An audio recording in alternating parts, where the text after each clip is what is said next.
Hello दोस्तों, कैसे हो आप सब। स्वागत है आपका। तो जो आजकल ये हमारा चर्चा का विषय रहेगा वो है प्रधानमंत्री जी जो हमारे संयुक्त राज्य अमेरिका की यात्रा पे गए हैं। उससे जस्ट पहले उन्होंने वॉल स्ट्रीट को एक शानदार इंटरव्यू दिया जिसकी चर्चा चारों तरफ हो रही है। और उसी इंटरव्यू का एक सबसे मेन उन्होंने इशू उसके अंदर सबसे मेन इशू उसके अंदर उन्होंने जो उठाया है वो यही उठाया है कि भारत जैसा देश जो वैश्विक निर्णय की भागीदारी से बाहर कैसे हो सकता है, अर्थात संयुक्त राष्ट्र संघ की सदस्यता की दावेदारी फिर से ठोक दी है भारत ने। और ये कहा है प्रधानमंत्री जी ने कि वैश्विक लोग, वैश्विक समुदाय खुद स्वयं संयुक्त राष्ट्र संघ को आगे आकर कहना चाहिए कि भारत को सदस्य देश क्यों स्थायी सदस्यता क्यों नहीं दी गई। तो जल्दी से जल्दी इस बात को तवज्जो दी जानी चाहिए और इस पर फिर से एक बार मतदान प्रणाली या कुछ भी जो भी प्रोसेस है उनका संयुक्त राष्ट्र महासभा का वो किया जाना चाहिए। संयुक्त राष्ट्र महासभा के सदस्य संयुक्त राष्ट्र महासभा के अध्यक्ष तक ने खुद कहा है, खुद स्वीकार किया है कि बिल्कुल भारत को स्थायी सदस्यता की दावेदारी का मजबूत दावेदार है भारत और उसे मिलनी चाहिए। तो आज हम इसी चर्चा को आगे बढ़ाएंगे। पॉलिटी का सबसे एक करारा सब ये जो टॉपिक है जिससे लगभग मेंस का कोई भी आईआर का क्वेश्चन इससे बनता है। तो हमारे पास उस समय मेंस के लिए कुछ बुलेट पॉइंट्स होने चाहिए कि क्यों दावेदार है भारत स्थायी सदस्यता का और क्यों उसका विपक्ष जो लोग हैं जिस तरह से चाइना हर बार अपना वीटो पावर इस्तेमाल करके भारत के खिलाफ वोटिंग करता है, तो क्यों वो नहीं चाहते और वो क्या क्या कुछ तो वो भी तर्क रखते हैं, अपने लॉजिक्स रखते हैं। उन लॉजिक्स की भी हम चर्चा करेंगे।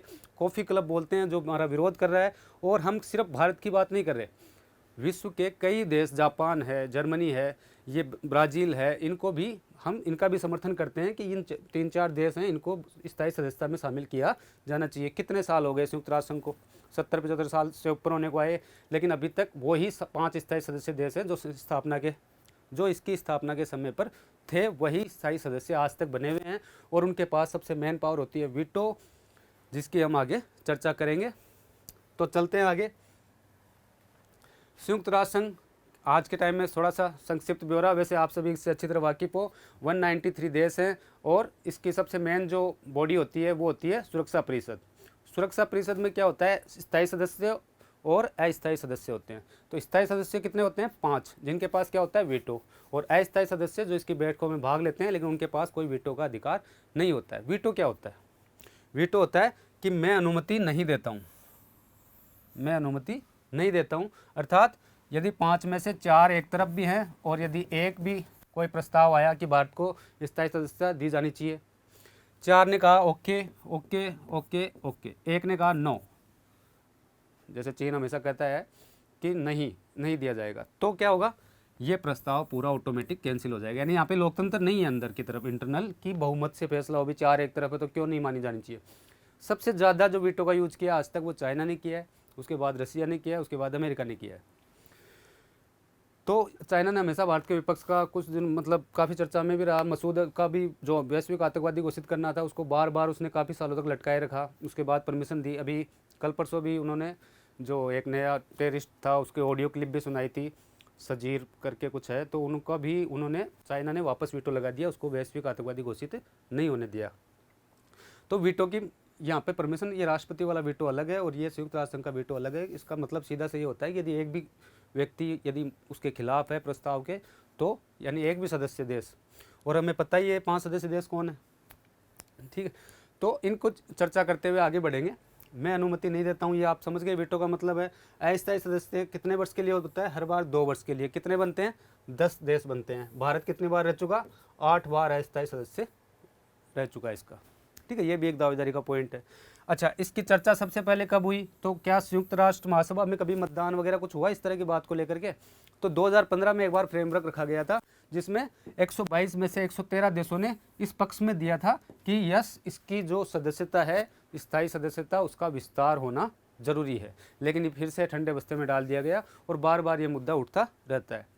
अब हम बात करेंगे कि क्यों भारत की दावेदारी मजबूत है, क्या पक्ष में क्या उसके तर्क दिए जा रहे हैं। तो सबसे पहला देखते हैं, विश्व का सबसे बड़ा लोकतंत्र वैश्विक निर्णय प्रणाली से बाहर कैसे हो सकता है। यानी एक तरफ तो कहते हो विश्व का सबसे बड़ा लोकतंत्र कौन है, और सफल लोकतंत्र के तौर पे पेश हुआ है भारत, उभर कर आया है, काफ़ी सालों से है, जमा हुआ है। तो उसको आप विश्व स्तर पे कोई भी निर्णय लिया जाता है, उस निर्णय प्रणाली से आप उस देश को बाहर कैसे रख सकते हो। यानी एक तरफ आप पूरे विश्व में लोकतंत्र की वकालत करते हो और दूसरी तरफ सबसे बड़े लोकतंत्र को ये आप निर्णय प्रक्रिया से बाहर रखते हो, तो ये बहुत ही मजबूत तर्क है।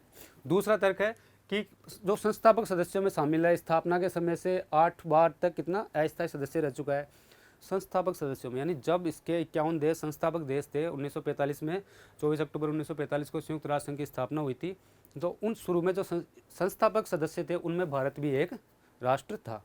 और भारत ने उसकी महानता समझो या आज के टाइम पे कहे तो मूर्खता समझो कि उस समय के जो भी राजनीतिक गुरु थे, जो भी राजनीतिक नेता लोग थे, सबसे मुख्य सरकार के मुखिया थे, उन्होंने क्या किया, जब भारत को सबसे पहले ऑफर मिला था कि भारत को कि आप इसके स्थायी सदस्य बन जाइए, आपका स्वागत है, भारत ने क्या कहा, नहीं नहीं नहीं नहीं, हम तो अभी अभी आज़ाद भी होने वाले हैं, आज़ाद हो रहे हैं, मुश्किल से देश को संभालेंगे, हम क्या करेंगे विश्व में जाके निर्णय प्रक्रिया में, हमारे बड़े भाई हैं चीन, इनको आप बना दो, हमारे लिए ये एक ही बात है कि हमारे बड़े भाई हैं। अब उस बड़े भाई ने जो जैसा जम के धोया है वो तो उससे आप वाकिफ़ हो समय समय पर। तो आज वही चीन आज हमारी दावेदारी, जिसको हमने कटोरे में रख कर उसको ये सदस्यता भीख में दी थी, और उसकी वही देश आज हमारी बार बार रुकावट का कारण बन रहा है। फिर उसके बाद पॉइंट बात करें तो ये एक दूसरा पॉइंट मजबूत पॉइंट है, वैश्विक शांति अभियानों में सर्वाधिक योगदान।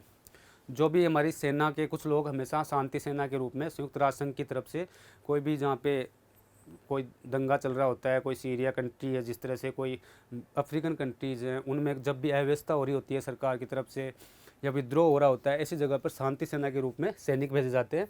तो उसमें सबसे ज़्यादा योगदान किसका है, भारत देश का है। अमेरिका वगैरह के तो मुश्किल से 4000 भी नहीं, यानी दुगुने से भी डबल, संयुक्त राज्य अमेरिका के दुगुने से, चाइना रशिया इन सब के दुगुने से भी मिला देना, उससे भी डबल तो हमारा अकेला भारत देश का योगदान है। और सर्वाधिक शहीद अभी हाल ही में भी कुछ हुए थे, उनके लिए वहाँ पर एक हमारे जो उसमें संयुक्त राष्ट्र संघ में प्रतिनिधि रंजिता मैम, उन्होंने भी एक पहल की है और उसको एक्सेप्ट कर लिया गया है कि उन शहीदों के लिए वहाँ पे एक तरह का स्मारक बनाया जाएगा। तो ये अच्छी बात है कि उनको एक सम्मान मिलेगा। तो सबसे ज़्यादा योगदान है हमारा शांति सेना, जो भी शांति अभियान है संयुक्त राष्ट्र संघ के, उनमें सबसे ज़्यादा सेना भारत देश की तरफ से भेजी जाती है। अन्य देशों को मिलाकर भी उनसे ज़्यादा हमारी सेना भेजी जाती है। सबसे ज़्यादा जनसंख्या, सर्वाधिक जनसंख्या वाला भाई अघोषित है अभी, लेकिन फर्स्ट तो आ ही गए ना। चाइना को लगभग पीछे छोड़ दिया, ऑफिशियल डेटा आना बाकी है, बट हम ऑलरेडी पार कर चुके हैं चाइना को। तो ये बधाई का विषय है या चिंता का, तो वो तो हमारी स्किल्स पे डिपेंड करता है, गवर्नमेंट्स पे, और हमारे जो भी हमारी शिक्षा जागरूकता जो भी है, साक्षरता है, कि हम किस तरह से उसको जनसंख्या को यूटिलाइज कर पाते हैं। अदरवाइज वो चिंता का विषय ही है। इसके बाद आते हैं हाँ, तीसरी बड़ी, दुनिया की तीसरी बड़ी सबसे बड़ी अर्थव्यवस्था है भारत। तो उसे आप कैसे बाहर रख सकते हो संयुक्त राष्ट्र संघ में? जो भी और सदस्य देश हैं उनके से ज़्यादा भी है, जो ऑलरेडी स्थायी सदस्य हैं उनसे भी ज़्यादा है। फिर उसके अलावा बात करते हैं, परमाणु शक्ति संपन्न राष्ट्र है हमारा, ठीक है। परमाणु शक्ति हमारे पास है, हमने ऑलरेडी टेस्ट किए थे 1998 में, 67 में ऑपरेशन बुद्धा, मुस्कुराए, बड़ी मुश्किल से हुआ था, लेकिन हमने ये जताना उस समय करना ज़रूरी था। उस समय काफ़ी नाराज़ भी हुए थे वो देश, जो अमेरिका वगैरह, प्रतिबंध भी लगाए थे, लेकिन समय के साथ स्नेह स्नेह सब ठीक होता गया। परमाणु शक्ति संपन्न है, MTCR के वाशिनार ग्रुप के इनके सदस्य हैं, जो मिसाइल वगैरह के इनकी तकनीकी का स्थानांतरण कर सकते हैं, हम उस ग्रुप में भी सदस्य हैं। उसके अलावा वैश्विक संगठन, जितने भी बड़े संगठन हैं वैश्विक लेवल के, उनके सबके सदस्य हैं। कौन से G77 मान लो, ठीक है, G20 मान लो, नाम मान लो, और SCO संघाई कोऑपरेशन ऑर्गेनाइजेशन है, ठीक है, L69 है, जो ये अफ्रीकी समूह है, इसका भी हम सदस्य हैं। अफ्रीका के लगभग जो राष्ट्र इसमें हैं।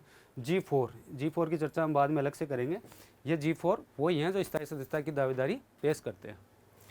अब हमने बात की है पक्ष में जो हमारे 6-7 पॉइंट्स हैं, इनमें से 5 पॉइंट्स हमें हमेशा इस तरह से रिमाइंड होने चाहिए कि वो हमारे याद में आ जाने चाहिए, मुश्किल नहीं है। सबसे बड़ा लोकतंत्र, फिर ठीक है, संस्थापक में सदस्यों में शामिल 8 बार अस्थायी सदस्य, शांति अभियानों में सर्वाधिक योगदान, 10,000 राउंड फिगर में याद रख सकते हो, सर्वाधिक जनसंख्या वाला राष्ट्र है, तीसरी सबसे बड़ी अर्थव्यवस्था है, और परमाणु शक्ति संपन्न है, MTCR वाशिनार का वो है, और वैश्विक संगठनों का सदस्य है। आगे बढ़ते हैं कि इसके विपक्ष में जो हमारे खिलाफ जो देश हैं वो क्या तर्क देते हैं इसका। सबसे पहला क्या तर्क देते हैं कि भारत ने परमाणु अप्रसार संधि पर हस्ताक्षर नहीं किए, और जिसका विस्तार भी हुआ था, CTBT भी बोलते हैं उसको, जो NPT थी शुरू में 67 के अंदर। तो वो भारत ने क्यों साइन नहीं किए? भारत इसलिए साइन नहीं किए कि आप हमें परमाणु शक्ति संपन्न मान ही नहीं रहे हो, तो आप हमें पहले परमाणु शक्ति संपन्न का दर्जा दो, उसके बाद हम कर देंगे साइन। लेकिन आप तो मानने को ही तैयार नहीं हो। तो वो भारत के पास जो इसमें साइन करने से पहले भारत को वो जो भी परमाणु जो हथियार है हमारे उनको नष्ट करना जरूरी हो जाता है। इसलिए भारत इसका शुरुआत से ही विरोध करता रहा है। इतना बड़ा पॉइंट नहीं है, लेकिन चाइना इसी को लेके बैठा रहता है हमेशा, सबसे मुख्य इसी को लेता है। दूसरा है मानव विकास सूचकांक के अंदर हमारा जो निम्न स्तरीय प्रदर्शन है, ठीक है, निम्न स्तर का प्रदर्शन हम सबसे नीचे जो सबसे लोअर क्लास वाला जो थर्ड सबसे लोवेस्ट वाला ग्रुप है उसमें आते हैं हम, ठीक है। ऊपर से मिडिल में भी नहीं आते और ऊपर भी नहीं आते, मिडिल में आने की हम कोशिश कर रहे हैं, बट बहुत साल हो गए। तो ये भी एक दर्जा है कि मानव जो है मानव क्षमता में उसमें इन्वेस्ट किया ही नहीं जा रहा है गवर्नमेंट के द्वारा, वहाँ के मानव सक्षम है ही नहीं, मानव को विकास किया ही नहीं जा रहा है। करप्शन वगैरह काफ़ी चीज़ें इस तरह के आरोप लगाते हैं। हथियारों के लिए आयात पर निर्भरता है हमारी, हम हथियार सबसे ज़्यादा आयात कौन करता है, भारत ही करता है। लेकिन अभी जो मेक इन इंडिया और जो वोकल फॉर लोकल और जो रक्षा क्षेत्र के अंदर जो भी काफ़ी बड़े इम्प्रूवमेंट्स किए गए हैं, तो हमारी निर्भरता ये बहुत हद तक कम हो गई है। हम खुद अभी कभी कुछ को तो गिफ्ट ही दे रहे हैं, जो करपाण मिसाइल थी वो हमने मॉरिशस को गिफ्ट करने का बोला है, और ब्रह्मोस वगैरह मिसाइलों का हम निर्यात भी कर रहे हैं दूसरे देशों को, और काफ़ी लगभग हम 40% तक सेल्फ डिपेंडेंट हो गए हैं। और आने वाले 5-10 सालों में लगभग हम अपने हथियार जो भी है, बड़ी प्रणाली की बात अलग है, S-400 की, अपाचे की, इनकी सबकी, बाकी हम आत्मनिर्भर हो जाएंगे इसमें। तो ये भी एक वो दे रहे हैं कि सारे हथियार खुद के पास इतना सक्षम ही नहीं है कि हथियारों के लिए दूसरे देशों पर डिपेंड है। ऐसे देश को स्थायी सदस्य का कैसे दे दे। पड़ोसी देशों द्वारा विरोध होता है। पड़ोसी हमारे भाई साहब सबसे महान पाकिस्तान जी, खुद के खाने के दाने नहीं मिल रहे, लेकिन भारत विरोध तो हमेशा जारी रहेगा। वहाँ के खुद वित्त मंत्री बोल चुके कि अरे भाई भारत से कारोबार करो, लेकिन थोड़े दिन रहेगा फिर आ जाएंगे मुँह उठा के। क्षेत्रीय प्रतिबद्धता, ठीक है, पड़ोसी देशों के द्वारा विरोध, क्षेत्रीय प्रतिबद्धता यानी हमारे जो आसपास के कुछ लोगों को चाइना ने अपने वैसे ही कर्ज दाल में फंसा के उनका मुंह उठवाता रहता है कि विरोध में नहीं बोलो तो कम से कम पक्ष में भी आप मत बोलो, यानी चुप रहो। फिर आता है सैन्य शक्ति प्रदर्शन जो है भारत का, वो इतना जैसे चाइना दक्षिण चीन सागर में भी कर देता है, हिंद महासागर में आके भी कर लेता है। भारत तो हिंद महासागर से बाहर ही नहीं निकल पाया, मतलब कभी जाके किसी प्रशांत महासागर में भारत ने शक्ति प्रदर्शन किया हो अकेले ने, ऐसा कभी पॉसिबल नहीं हुआ है। तो इसको भी एक लूज पॉइंट्स मानते हैं हम। ये खुद जो राजनीतिक जो इंटरनेशनल रिलेशन के जो मेन जो लोग होते हैं उन्होंने वो सब इन तर्कों को देते हैं। तो ये थे विपक्ष में तर्क, ये हमें 4-5 पॉइंट्स याद होने चाहिए, ठीक है। इसके बाद बात करते हैं सबसे लास्ट में जो हमने चर्चा की थी कि G4, ये G4 ग्रुप जो बना है ये सदस्यता का दावेदार है कि जो संयुक्त राष्ट्र संघ में स्थायी सदस्यता बढ़ाई जाए, उनमें इन देशों को शामिल किया जाना चाहिए। जर्मनी को शामिल किया जाना चाहिए, ब्राज़ील को, दक्षिण अमेरिका का कोई भी वहाँ पे उसके अंदर प्रतिनिधित्व नहीं है तो वहाँ से ब्राज़ील को किया जाना चाहिए, और एशिया से जापान और भारत को किया जाना चाहिए। ये चारों हैं। लेकिन इसके खिलाफ क्या बना दिया, चाइना की अगुवाई में क्या बन गया, कॉफ़ी क्लब जिसको बोलते हैं। यदि कभी कॉफ़ी क्लब का 2 नंबर क्वेश्चन भी आ जाए तो आपको पता होना चाहिए किसे कॉफ़ी क्लब कहा गया। कॉफ़ी क्लब में कौन आता है भाई, सीधी सी बात है, जिस देश का जो विरोध करने वाला एक पिछलग्गू है उनको बना दिया। जर्मनी का विरोध कौन करते हैं, इटली और स्पेन करते हैं। ब्राज़ील है दक्षिण अमेरिका में, उसका अर्जेंटीना कहता है, जैसे हमारा पाकिस्तान करता है, चाइना करता है, वैसे ही वहाँ पे ब्राज़ील अर्जेंटीना कहता है नहीं नहीं नहीं इसको मत बनाओ, इसको बनाओगे तो फिर हम छोटे बन जाएंगे। फिर जापान का विरोध दक्षिणी कोरिया करता है, भाई क्यों इसको, क्यों हमें, क्यों नहीं। और भारत का तो फिर है ही पर जानी दुश्मन पाकिस्तान। तो ये संयुक्त राष्ट्र संघ की दावेदारी की हमने एग्जाम पर्सपेक्टिव से सारा डिस्कशन किया है। वैसे भी हमें इन चीज़ों को बुलेट पॉइंट्स को 1 से 2 बार रिवीजन करोगे आप तो आराम से हमेशा याद रहने वाली चीज़ें हैं, कोई बड़ा इसमें वो नहीं है। लेकिन हम जस्ट एग्जाम के टाइम पे उस माहौल में हमें बुलेट पॉइंट्स ही रट्टा मार के जाने पड़ेंगे। रट्टा मार के मतलब हमारे वो इतनी बार उसको लिखा हुआ होना चाहिए या समझा हुआ होना चाहिए, दोहराया होना चाहिए कि जाते ही एग्जाम में बिना कुछ सोचे समझे ज़्यादा टाइम लगाए। ऐसे अगर ऐसे क्वेश्चन बाई लक के लिए आ जाते हैं तो उनमें तुरंत 2-3 मिनट में, चाहे 10 नंबर का है चाहे 5 नंबर का, हम उसको करके आगे वाले सवाल पे अपना टाइम दे सकें। धन्यवाद। जैसा भी लगे अपने कमेंट सेक्शन में आपने रिव्यू ज़रूर दीजिए।